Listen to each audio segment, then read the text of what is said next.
Germany warns Russia, only hours left to comply with ceasefire.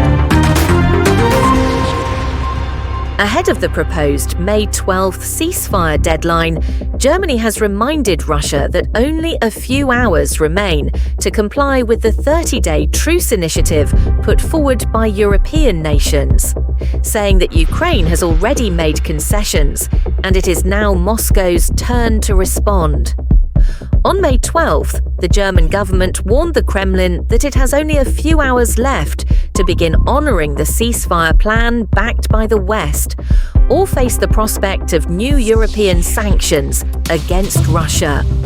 We still have 12 hours before the day ends, and if the ceasefire is not implemented by then, Europe will begin preparing new sanctions, Reuters quoted a German government spokesperson as saying. The official also emphasized to Russia that the clock is ticking. Meanwhile, the Ukrainian military accused Russia of launching dozens of attacks along the eastern front lines on May 12th, as well as carrying out a drone assault shortly after midnight involving more than 100 unmanned aerial vehicles. According to the Ukrainian Air Force, Russia began its drone offensive around 11 p.m. on May 11th, just 1 hour before the proposed ceasefire by Kyiv and European leaders was due to take effect. On May 10th, the leaders of France, Germany, Poland, and the United Kingdom visited Kyiv and issued a joint statement calling on Moscow to agree to an unconditional 30-day ceasefire, starting on May 12th.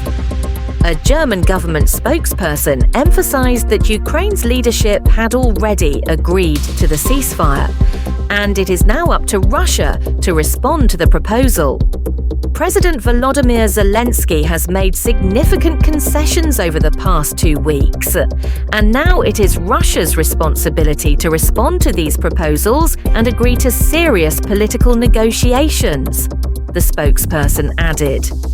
Russian President Vladimir Putin is reported to have tacitly rejected the 30-day ceasefire proposal, but unexpectedly offered to hold direct peace talks with Ukraine on May 15th in Istanbul, Turkey.